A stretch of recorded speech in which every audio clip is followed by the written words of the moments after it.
Halo pejuang UTBK 2022, kembali di channel YouTube Sinau Bareng Cikgu. Semoga dimudahkan jalannya dalam menghadapi UTBK ya. Kali ini kakak akan membagikan soal-soal ya yang sering keluar di dalam UTBK. Nah, langsung saja. Yang pertama, di sini kakak punya soal menentukan bilangan yang terbesar. Ada pilihan A sampai E. Nah, ketika kita dihadapkan kasus seperti ini, kita cukup saja dengan membandingkan. Bandingkan antara nilai-nilai yang punya karakteristik sama. Contoh nih, misalnya untuk yang pilgan A, kita punya di sini angka 48%, B-nya juga angka 48%. Kita bandingkan dulu aja misalnya A sama B. Oke ya, karena 48%-nya sama, berarti kita abaikan. Terus lihat yang bentuk berikutnya. 8/13, di sini 6/26 nih. Bisa kita sederhanakan, misalnya yang 16/26-nya. Kalau kita bagi berapa nih? Bagi 2 itu 8, bagi 2 berarti 13. Nah, artinya apa? Di atas punya bilangan 8/13, di bawah juga 8/13. Berarti kan sama dong A sama B-nya. Berarti nggak mungkin jawabannya A sama B. Karena bilangannya ini sama. Ingat, yang dicari adalah yang paling besar. Oke ya. Terus kita lihat lagi pilgan mana nih yang punya karakteristik sama. Misalnya C sama D, kita lihat siapa ya yang sama, 72%-nya. Nah, sama nih 72%. Terus di atas angka 8, di bawah juga angka 8. Sama nih, 8-nya juga sama. Kita lihat pembaginya. Di C itu kan pembaginya 13. D-nya pembaginya 26. Berarti besar siapa nih? Besar dibagi 13 atau besar dibagi 26? Jelas ya, kalau pembaginya besar berarti kan hasilnya jadi kecil. Nah, pembaginya besar, hasilnya jadi kecil. Kalau pembaginya kecil berarti hasilnya tetap besar. Oke ya, ingat konsep pembagi seperti itu. Berarti kita abaikan untuk yang D, kita coret. Oke, kita masih punya dua kemungkinan jawaban nih antara C sama E. Oke ya, kita lihat karakter yang sama nih. Siapa nih yang sama? 13 sama, kita abaikan aja nih 13-nya. Terus kita lihat angka 8 sama 4 ya. Kebetulan angka 8 di sini kan bisa kita ubah ya. Kita ubah sesuaikan dengan yang E-nya. E-nya di sini angka 4. Berarti kita ubah aja nih. 8 itu 4 dikalikan dengan 2. Nah, otomatis 4-nya kita abaikan juga. Kita masih punya angka 2 di sini. 72 kali 2 berapa? 144. Di E, di pilgan E adalah 96. Otomatis besar yang mana? Besar yang 144. E-nya kakak coret, berarti jawabannya adalah yang C. Oke, kakak lanjut soal yang kedua. Di antara tabel berikut yang menyatakan Y sebagai fungsi dari X. Nah, artinya apa nih? Kita bisa tuliskan ya. Jadi Fx itu sama dengan Y. Nah, artinya apa? Kalau dalam kaitannya sama fungsi ya, fungsi adalah, kalau bentuknya seperti ini ya, memetakan atau memasangkan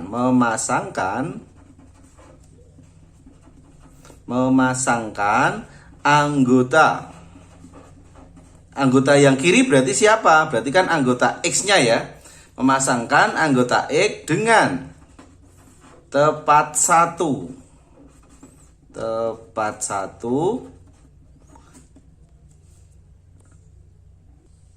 anggota di Y. Nah, ini kalau sesuai dengan definisinya. Fungsi adalah memasangkan anggota X dengan tepat satu anggota di Y. Nah, berarti X-nya ini harus punya pasangan tepat satu di Y. Kalau sesuai dengan definisi fungsi itu seperti itu.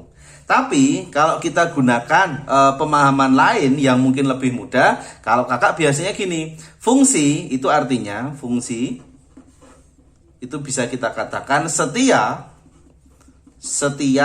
dari kiri. Nah, oke ya, nanti pemahaman kita bisa digunakan cara ini.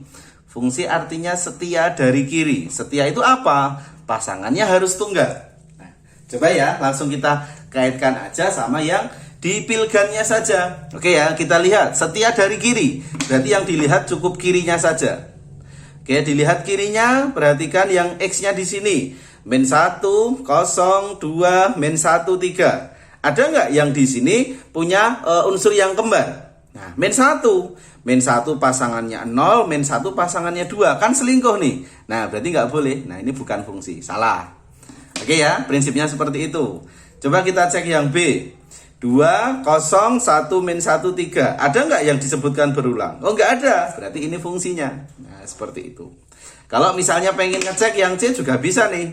Kita lihat siapa yang disebutkan berulang yuk. Nah, nolnya. Nah, nolnya berulang nih. Nggak mungkin.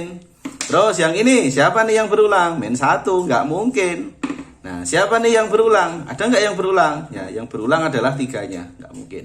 Oke ya, jadi cara pemahaman kita dalam menentukan fungsi seperti itu. Oke, kita lanjutkan untuk soal berikutnya. Nah, di sini ada A, itu adalah sebuah himpunan semua bilangan asli ya, bilangan asli ya. Bilangan asli dari 1 sampai dengan 20 yang tidak habis dibagi 2 dan tidak habis dibagi 5. Ini hati-hati ya. Tidak habis dibagi 2, tidak habis dibagi 5. Coba nih kita sebutkan dulu siapa aja nih anggota dari A. Oke ya, kita sebutkan asli. Berarti asli mulainya dari berapa? Nah, asli itu dari 1 ya. Kalau misalnya nanti ada keterangan cacah, itu berarti mulainya dari 0. Oke, kita tulis dulu. Asli 1 sampai 20 tidak habis dibagi 2, tidak habis dibagi 5. Berarti 1 kita ikutkan. Terus berikutnya, 2 masuk nggak nih? Nggak bisa. Karena dia habis dibagi 2. Berarti langsung ke 3. Terus 4 nggak mungkin ya, habis dibagi 2 lagi. Berarti bilangan genap jelas nggak mungkin nih, dia habis dibagi 2 semua. 5 masuk nggak nih? 5 nggak bisa ya, karena bilangannya tidak habis dibagi 5. Oke, berarti ini kakak langsung. 6 nggak bisa, berarti 7. 8 nggak boleh, berarti langsung ke 9. 10 nggak bisa, 11. Terus 13 masuk. 14 nggak boleh, 15 nggak boleh ya. 15 bisa dibagi 5, nggak bisa. 16 nggak bisa, 17, 18 nggak bisa, 19. Nah ini ya, berarti anggota-anggotanya adalah ini. Oke ya, sekarang kita cek masing-masing pernyataan 1 sampai 4. Hati-hati di soal-soal UTBK nanti sering keluar yang model pernyataan seperti ini. Ada 4 pernyataan. Kita cek dulu yang pernyataan pertama nih. Banyak anggota A adalah 8. Kita cek apakah benar nih anggotanya ada 8. Tuh 2, 3, 4, 5, 6, 7, 8. Oke, benar. Pernyataan 1 benar. Nah, sebenarnya logika seperti ini bisa langsung kita kaitkan ke pilgan ya. Jadi sebenarnya kita tidak harus ngecek semuanya. Ya, cukup cek yang penting, yang sesuai dengan pilgannya aja. Banyak anggota A adalah 8, berarti pernyataan 1 benar. Kita lihat dari pilgan A, di sini ada pernyataan 1. Berarti mungkin nih benar. Yang B nih, yang B juga ada pernyataan 1. Mungkin nih benar. Yang C, ada nggak nih 1? Berarti nggak ada, berarti salah. Karena apa? 1 dijamin benar.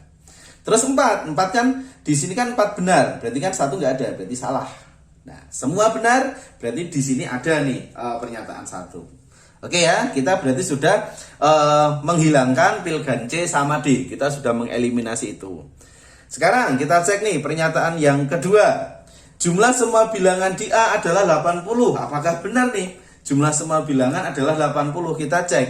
Nah, mungkin untuk ngeceknya atau menghitungnya, kakak punya trik nih biar mudah. Coba nih, depan sama belakang. Kalau ditambah berapa? 20 ya. Ini yang angka berikutnya. Ini sama ini. Kalau dijumlah berapa?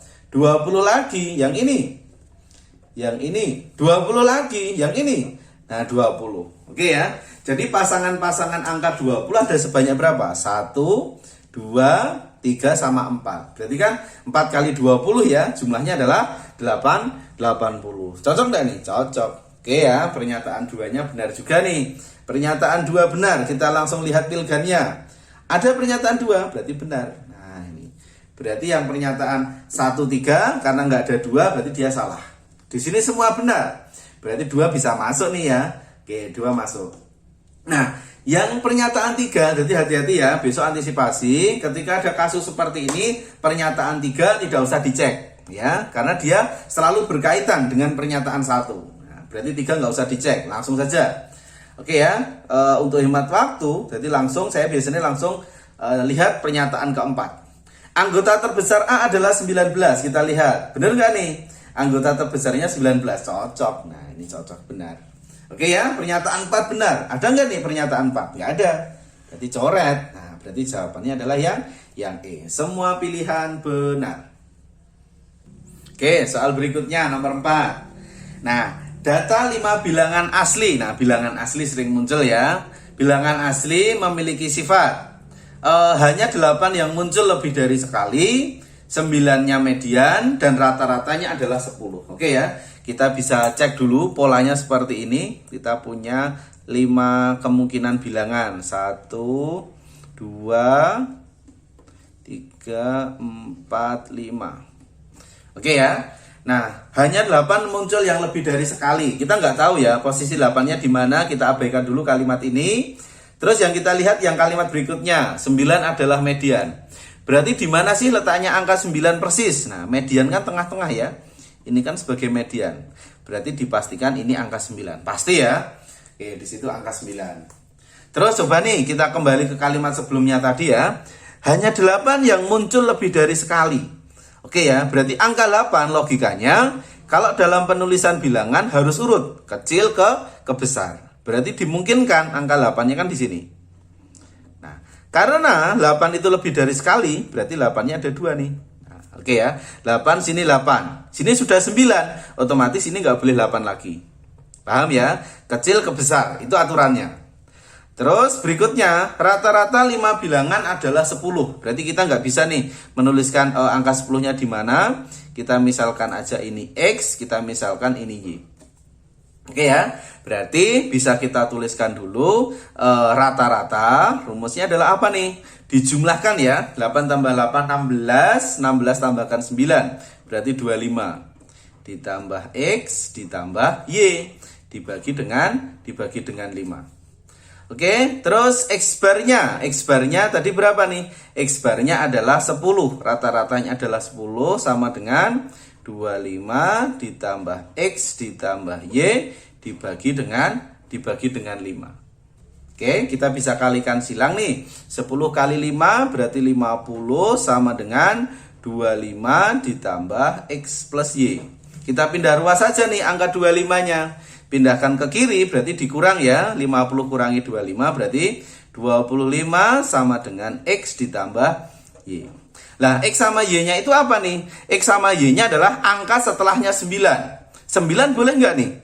Kalau 9 kita lihat aturannya tadi. Hanya 8 yang muncul lebih dari sekali.